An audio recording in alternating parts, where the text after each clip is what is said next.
Russell viper যতটুকু মানুষকে আপনার বিশেষ করে ক্ষতি না করতেছে তার চেয়ে বেশি ক্ষতি করতেছে ফেসবুক বা ইউটিউবে বিভিন্নভাবে বিভিন্ন ভাইয়েরা ভিডিও বানিয়ে মানুষদেরকে এমনভাবে সেটা মানুষদের সামনে তুলে ধরতেছে যে মানুষেরা সেটা দেখে ভয় পাচ্ছে।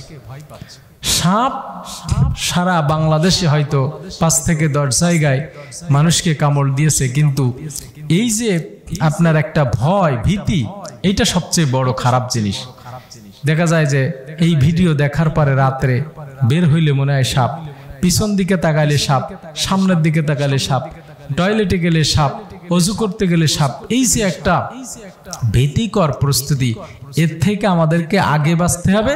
তারপরে সাপ থেকে বাঁচার জন্য আল্লাহ তাআলার কাছে ফানা চাইতে হবে। কি বলে আল্লাহ তাআলার কাছে সাহায্য প্রার্থনা করতে হবে সেটা পরে বলছি।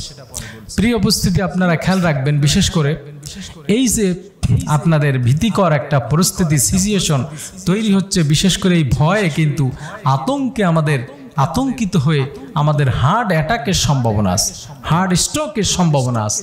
এই জন্য সর্বপ্রথম হচ্ছে আপনাকে কোনো রকম টেনশন করা যাবে না। আপনাকে সদা সর্বদা যে মুমিন সে আল্লাহর পরে তাওয়াক্কাল করে, আপনাকে তাওয়াক্কাল করতে হবে আল্লাহর পরে, আপনাকে বিশ্বাস করতে হবে আল্লাহ তাআলার পরে। আমরা যখন ঈমান এনেছি বলেছি আমানতু বিল্লাহি ওয়া মালাইকাতিহি ওয়া কুতুবিহি ওয়া রাসূলিহি ওয়াল ইয়াউমিল আখিরি ওয়াল কদরি খাইরিহি ওয়া শাররিহি মিনাল্লাহি তাআলাল বাসি বাদাল মাউত। সব বলে দিয়েছি, ভালো মন্দ সব কিছু আল্লাহর তরফ থেকে হয়। এই জন্য প্রিয় উপস্থিতি, আপনাদেরকে বলবো, বিশেষ করে যখন আপনাদের এই ধরনের ভয় লাগবে তখন ইস্তেগফার পড়বেন। ভয় লাগানো হচ্ছে শয়তানের কাজ। এজন্য আপনারা এটা আমল করে দেখেন, ইনশাআল্লাহ দেখবেন যে ভয় কমে গেছে। যখন দেখবেন ভীতিকর পরিস্থিতি সৃষ্টি হয়েছে, বাইরে টয়লেটে বিভিন্ন জায়গায় যেতে গেলে বিশেষ করে ভয় লাগে, তখন আপনারা ইস্তেগফার পড়বেন, আস্তাগফিরুল্লাহ রাব্বি অথবা আস্তাগফিরুকা ওয়া আতুবু ইলাইক, এতটুকু পড়লে হবে, আস্তাগফিরুকা ওয়া আতুবু ইলাইক। এই দোয়াটা আপনারা ঘন ঘন পড়বেন, দেখবেন যে ভীতিকর পরিস্থিতি বা ভয় আপনাদের কেটে গেছে। এরপরে আসেন আপনারা কি দোয়া পড়বেন। কি দোয়া পড়লে এই যে রাসেল ভাইপার নামক বা বিভিন্ন পোকামাকড় যে সমস্ত জীবজন্তু আমাদেরকে দংশন করতে পারে, এমন সব জীবজন্তু থেকে আমরা কোন দোয়ার মাধ্যমে আমরা বিশেষ করে আল্লাহ তাআলার হেল্প, আল্লাহ তাআলার সাহায্য পেতে পারি।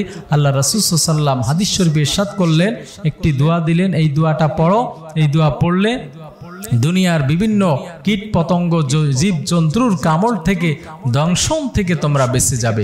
আল্লাহ রাসূল বললেন, বিশেষ করে এই দোয়াটা আমরা সদা সর্বদা পড়ার জন্য চেষ্টা করব। দোয়াটি হচ্ছে আউযু বিকালিমাতিল্লাহি তাম্মাতি মিন শাররি মা খলাক।